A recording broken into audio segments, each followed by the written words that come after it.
Lecture 5, Part 2, Tyrannies. In Part 1 of Chapter 5, we studied various forms of monarchies. In Part 2, we will focus our attention on a deviant form of rule commonly known as totalitarianism. In a totalitarian state, as the name indicates, the state, run by a strong man, seeks to gain total control over every aspect of its citizens' lives and expects citizens to actively approve the state's utopian vision. A totalitarian state typically uses propaganda to promote its utopian vision and to unify the state. Those who are interested as either passively or actively opposing the state are ruthlessly eliminated. Only citizens faithful to the leader and his party are wanted.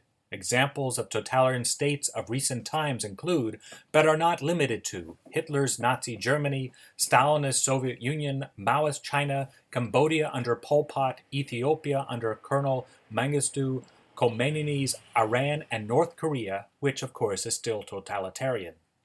Each of these totalitarian states went through three similar stages: violent revolution, consolidation of power, and total restructuring of the society.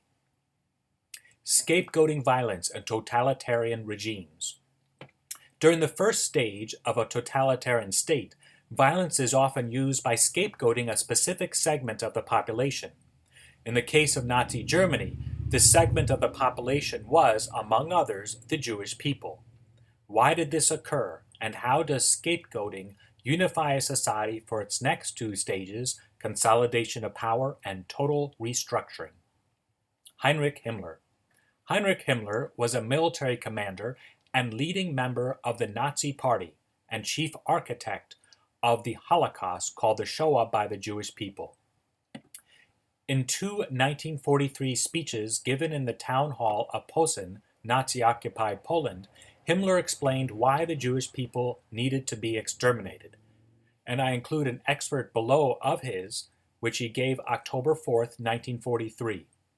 The recording of this speech is in the National Archives in College Park, Maryland.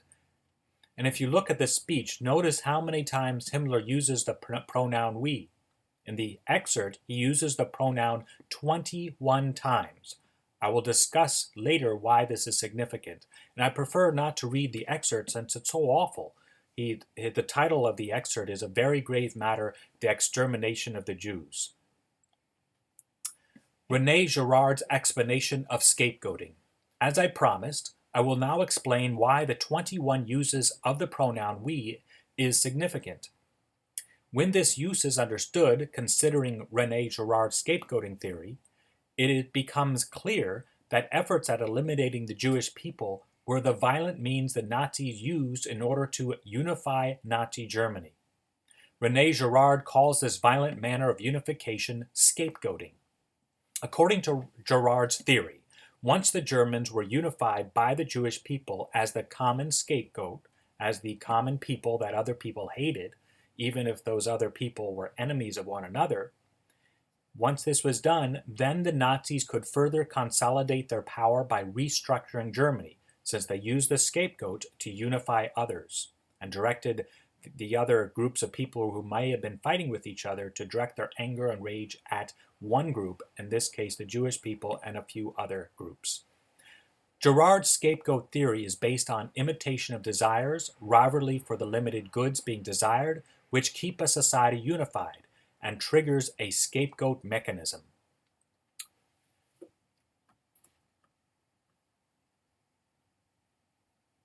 Propaganda. Since propaganda is a crucial means that totalitarian states use to unify a state, we'll examine several propaganda tactics. And we're going to briefly look at 10, and just briefly, basically skimming the surface of them. We could go much deeper into them, of course, but for now, we will just look at them briefly. And note well that these methods often overlap with one another. So the first one is called name-calling. In name-calling propaganda, the propagandist portrays a specific group negatively. How? By calling the group by derogatory names. Transfer. In transfer propaganda, the propagandist uses a symbol that is revered, such as a flag or cross, or beautiful rose, to persuade people to transfer the response to the symbol, from the symbol to what is being promoted. So for example, if I see a cross and then I see the politician, I might be persuaded to transfer my response to the cross as a symbol of faith to the politician as a believer.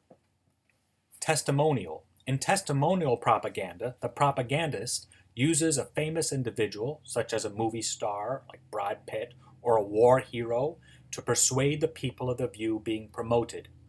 Plain folk. In plain folk propaganda, the propagandist tries to identify with the population with phrases such as the following: I'm with you. I grew up poor as well. I'm angry along with you. Bandwagon. In bandwagon propaganda, the propagandist appeals to the people to join the group or cause being promoted. This is done by making it appear that many have joined already, and those who have joined can be depicted in a variety of ways, such as having a fun time, being morally superior, being favored. So why don't you join the bandwagon? Notice that this is the reason that is being promoted is emotionally charged reason.